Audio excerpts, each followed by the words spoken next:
حضرت علی رضی اللہ تعالیٰ عنہ سے روایت ہے کہ عبدالمطلب نے بتایا، میں حجرہ اسود کے مقام پر سو رہا تھا کہ میرے پاس ایک آنے والا آیا۔ اس نے مجھ سے کہا طیبہ کو کھودو۔ میں نے اس سے پوچھا طیبہ کیا ہے، مگر وہ کچھ بتائے بغیر چلا گیا۔ دوسری طرف رات پھر حواب میں وہی شخص آیا، کہنے لگا برہ کو کھودو۔ میں نے پوچھا برہ کیا ہے، وہ کچھ بتائے بغیر چلا گیا۔ تیسری رات میں اپنے بستر پر سو رہا تھا کہ پھر وہی شخص دوبارہ خواب میں آیا۔ اس نے کہا مظنونہ کھودو۔ میں نے پوچھا مظنونہ کیا ہے، وہ بتائے بغیر چلا گیا۔ اس سے اگلی رات میں پھر بستر پر سو رہا تھا کہ وہی شخص پھر آیا اور بولا زمزم کھودو۔ میں نے اس سے پوچھا زمزم کیا ہے؟ اس بار اس نے کہا زمزم وہ ہے جس کا پانی کبھی ختم نہیں ہوگا، جو حاجیوں کے بڑے بڑے مجموعوں کو سیراب کرتا ہے۔ عبدالمطلب کہتے ہیں میں نے اس سے پوچھا یہ کنواں کس جگہ ہے؟ اس نے بتایا جہاں گندگی اور خون پڑا ہے اور کنواں ٹھونگے مار رہا ہے۔ دوسرے دن عبدالمطلب اپنے بیٹے حارث کے ساتھ وہاں گئے۔ اس وقت ان کے یہاں یہی لڑکا تھا اور انہوں نے وہاں دیکھا گندگی اور خون پڑا تھا اور کنواں ٹھونگے مار رہا تھا۔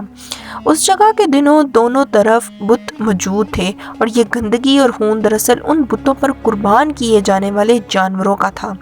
پوری نشانی مل گئی تھی تو عبدالمطلب کدال لے آئے اور کھدائی کے لیے تیار ہو گئے، لیکن اس وقت قریش وہاں آ پہنچے اور انہوں نے کہا اللہ کی قسم ہم تمہیں یہاں کھدائی نہیں کرنے دیں گے، تم ہمارے ان دونوں بتوں کے درمیان کنواں کھودنا چاہتے ہو جہاں ہم ان کے لیے قربانیاں کرتے ہیں۔ عبدالمطلب نے ان کی اس بات کو سن کر اپنے بیٹے حارث سے کہا تم ان لوگوں کو میرے قریب نہ آنے دو، میں کھدائی کا کام کرتا رہوں گا، اس لیے کہ مجھے جس کام کا حکم دیا گیا ہے میں اس کو ضرور پورا کروں گا۔ قریش نے جب دیکھا کہ وہ باز آنے والے نہیں تو رک گئے۔ آخر انہوں نے کھدائی شروع کر دی۔ جلد ہی کنویں کے آثار نظر آنے لگے۔ یہ دیکھ کر انہوں نے اللہ اکبر کا نعرہ لگایا اور پکار اٹھے یہ دیکھو یہ اسماعیل علیہ السلام کی تعمیر ہے۔ جب قریش نے یہ دیکھا کہ انہوں نے کنواں تلاش کر لیا تو ان کے پاس آ گئے اور کہنے لگے عبدالمطلب اللہ کی قسم یہ ہمارے باپ اسماعیل علیہ السلام کا کنواں ہے اور اس پر ہمارا حق بھی ہے، اس لیے ہم اس میں تمہارے شریک ہوں گے۔ یہ سن کر عبدالمطلب نے کہا میں تمہیں اس میں شریک نہیں کر سکتا، یہ مجھ اکیلے کا کام ہے۔ اس پر قریش نے کہا تب پھر اس معاملے کو ہم تم سے جھگڑا کریں گے۔ عبدالمطلب بولے کسی سے فیصلہ کروا لو۔ انہوں نے بنو سعد بن حزیم کے کاہنہ سے فیصلہ کرانا منظور کیا۔ یہ کاہنہ ملک شام کی بلائی علاقے میں رہتی تھی۔ آخر عبدالمطلب اور دوسرے قریش اس کی طرف روانہ ہوئے۔ عبدالمطلب کے ساتھ عبد مناف کے لوگوں کی ایک جماعت بھی تھی، جبکہ دیگر قبائل قریش کی بھی ایک جماعت تھی۔ اس زمانہ میں ملک حجاز اور شام کے درمیان ایک بیاباں میدان تھا، وہاں کہیں پانی نہیں تھا۔ اس میدان میں ان کا پانی ختم ہو گیا، سب لوگ پیاس سے بے حال ہو گئے، یہاں تک کہ انہیں اپنی موت کا یقین ہو گیا۔ انہوں نے قریش کے دوسرے لوگوں سے پانی مانگا، لیکن انہوں نے پانی دینے سے انکار کر دیا۔ اب انہوں نے ادھر ادھر پانی تلاش کرنے کا ارادہ کیا۔ عبدالمطلب اٹھ کر اپنی سواری کے پاس آئے۔ جو ہی ان کی سواری اٹھی اس کے پاؤں کے نیچے سے پانی کا چشمہ ابل پڑا۔ انہوں نے پانی کو دیکھ کر اللہ اکبر کا نعرہ لگایا۔ پھر عبدالمطلب سواری سے اتر آئے، سب نے خوب سیر ہو کر پانی پیا اور اپنے مشکیزے بھر لیے۔ اب انہوں نے قریش کی دوسری جماعت سے کہا آؤ تم بھی سیر ہو کر پانی پی لو۔ اب وہ بھی آئے اور خوب پانی پیا۔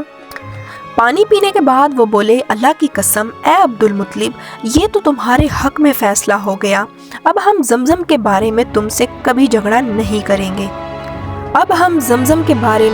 تم سے کبھی بھی جھگڑا نہیں کریں گے۔ جس ذات نے تمہیں اس بیاباں میں سیراب کر دیا وہی ذات تمہیں زمزم سے بھی سیراب کرے گا، اس لیے یہیں سے واپس چلو۔ اس طرح قریش نے جان لیا کہ اللہ تعالیٰ عبدالمطلب پر مہربان ہے، لہٰذا ان سے جھگڑنا بے سود ہے اور کاہنہ کے پاس جانے کا کوئی فائدہ نہیں۔ چنانچہ سب لوگ واپس لوٹے۔ واپس آ کر عبدالمطلب نے پھر کنویں کی کھدائی شروع کی۔ ابھی تھوڑی ہی کھدائی کی گئی کہ مال و دولت، تلواریں اور زرہیں نکل آئیں۔ اس میں سونا اور چاندی وغیرہ بھی تھی۔ یہ مال و دولت دیکھ کر قریش کے لوگوں کو لالچ نے آ گھیرا۔ انہوں نے عبدالمطلب سے کہا عبدالمطلب اس میں ہمارا بھی حصہ ہے۔ ان کی بات سن کر عبدالمطلب نے کہا نہیں، اس میں تمہارا کوئی حصہ نہیں، تمہیں انصاف کا طریقہ اختیار کرنا چاہیے۔ آؤ 500 کے تیروں سے کرہ ڈالیں۔ انہوں نے ایسا کرنا منظور کر لیا۔ وہ تیر کعبے کے نام سے رکھے گئے، 2 عبد المطلب کے اور 2 قریش کے باقی لوگوں کے نام کے۔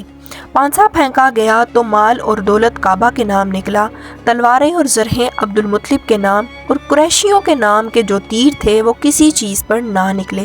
اس طرح فیصلہ ہو گیا۔ عبد المطلب نے کعبے کے دروازے کو سونے سے سجا دیا۔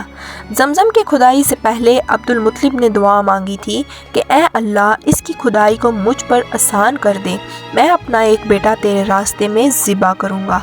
اب جب کہ کنواں نکل آیا تو انہیں حواب میں حکم دیا گیا، اپنی منت پوری کرو، یعنی ایک بیٹے کو ذبح کرو۔ پیارے دوستو، اس طرح سے عبد المطلب نے زمزم کے کنویں کی کھدائی کی اور اللہ تعالیٰ کے حکم کو مکمل فرمایا۔